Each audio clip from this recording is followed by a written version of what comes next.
Great. Duncan Amua, Executive Director, Emma Kopek Chamber of Petroleum Consumers Ghana, and Motena and Kaenti. Essentially, no Nujinemo, Emma Ya, Yusu fuel, petroleum products, Kromha, Inyanara, Ujinemu, Ekasa, Ede MIA. And that's where we are now. We are expecting that statement to come either today or tomorrow. And Saka Pepepa, but there is a new twist to the Assin North MP case at our court. That is in Cape Coast. Some decisions have been made in court today. And Sembe, Yabekoho, na Yako Aqua Kudi, San Common. Yeria, Yana Felix Pacho Fusu, and a Dr. Gideon Boaconso. Ebedin Komo on Enron Samoa, former President Mahama. And what kind of all Kenyan said, is there a vice president? Are you because now on no Casa Wachisi dino edina to jail. Edis Afanama IGP, Yaqua, see the name Nachi Dr. Baumi Adanashi jail now, or pay IGP Aqua, yes, Afanache. So bet me Eddie Ebiena. Ain't those are some of the things are Enra Mampinida Eddie Etu Ija. Mamin Kwang Manani and Richard Kujunya, Central Regional Correspondent in the Encomo Council Aquabanet saying, Adumia the crying kakran kakra. Na any Cape Coast High Court and I take a decision and I say at the saying a court of appeal. Oh, Court of Appeal in Cape Coast. Okay. Yes. Okay. When you say judgment of the Cape Coast High Court in the Bayano. Yes.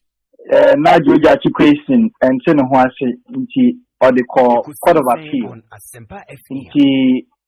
Into a Court of Appeal, no. Around I think on the 22nd of March, Council for the MP Chachichi Kata. AYêKA will seek clarity on the use of CI-47. Our modi the stay of execution now, what before the Court of Appeal, But before that, not court registrar now or Court of Appeal, issue what is called a certificate of non-compliance to Mr. Jachi Kwesi and the lawyers, on the 24th of January. Now, 24th of January, not it was to the effect to say a more from 6B, from 6, a notice of dispatch of records to the Court of Appeal.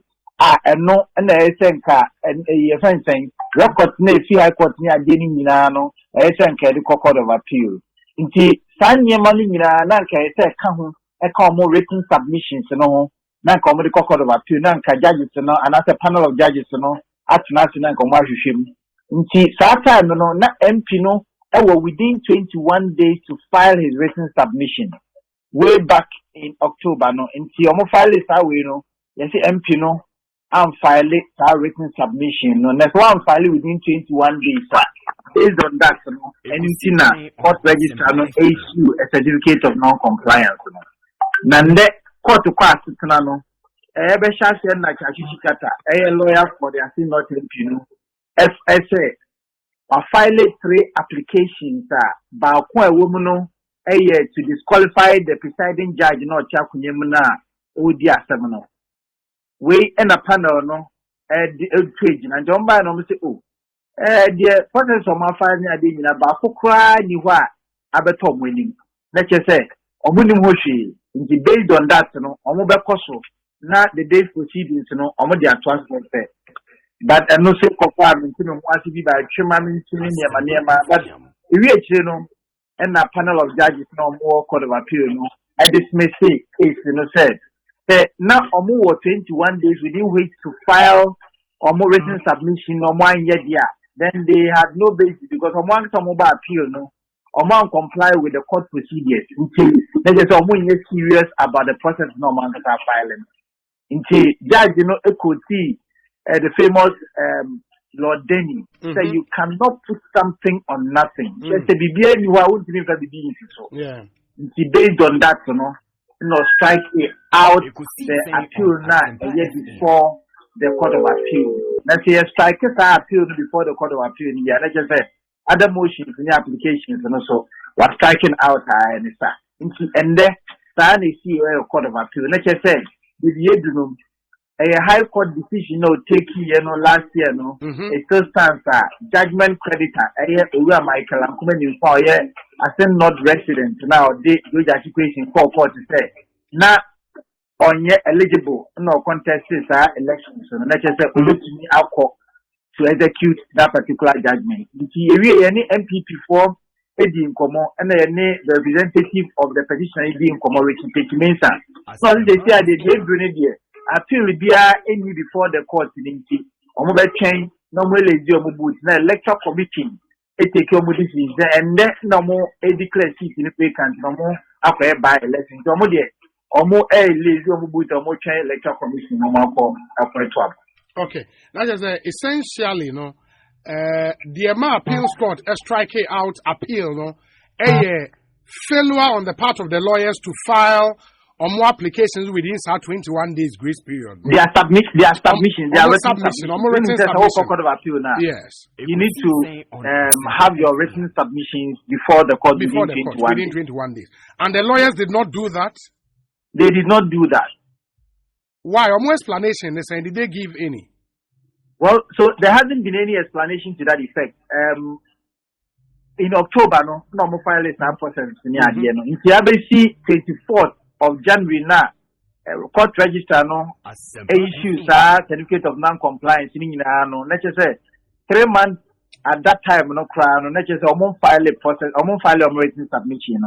It's not part of the fee say now what would do application I don't want to serious because they ba na audio be but who appealing this appealing the NHS say file that written submission. Based on that, other case be other motions and applications be eka ba contempt Owura Chachikata cite Michael Ankume Nimfa say one of the processes in the court court asking decision on the contempt question debia or more deciding say here the unless you say there is a process and as a relisting of that case and after there is an appeal I just said the equity any pitrim in the meaning the other applications here in Accra some before the Supreme Court any ebinsu your friend is saying, I think there is one of the one on human rights here, the Accra High Court. I don't know, but applications ne wa Accra hano effect of ruling way on them. Well, so this is the Court of Appeal. Yes, and also the Supreme Court near. Then a lot of them border on interpretation, of course. So that is the exclusive jurisdiction of another exclusive jurisdiction of the Supreme Court. Maybe also the commencement of the criminal case against him. Yes. They will continue to run. But all of these, they border on the applications and motions that were before the Court of Appeal. Yes, yes. And it is a Court of Appeal, the end of the closed case until say another appeal, Abano. What is exactly so unless they file for a relisting of the appeal because it wasn't dismissed and it was struck out. I think there is a window of opportunity for them to relist the case. So when we spoke with some of the lawyers of the NDC, they indicated that Omo change that time na Owura Chachikata and Owura Waja Omo fi Cape Coast Accra. Omo meeting at the free but they will take a concrete decision on it. A kind of messing up faso. No more edi asamasi baby. Very well. My say council we be any messing about bidin komubio. Why?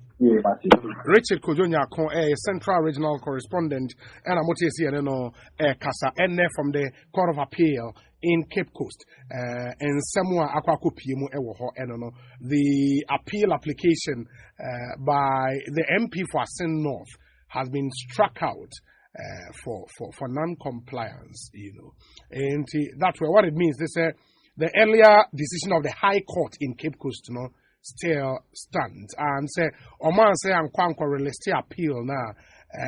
Then the Electoral Commission would probably take notice and declare that seat vacant pursuant to the decision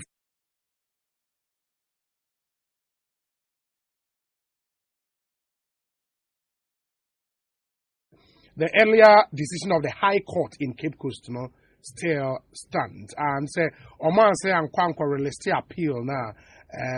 Then the Electoral Commission would probably take notice and declare that seat vacant, pursuant to the decision from the High Court in Cape Coast. Inti, baby, ababedu sisia, no. But I will still make progress now. Yashe, etumie di nkobo.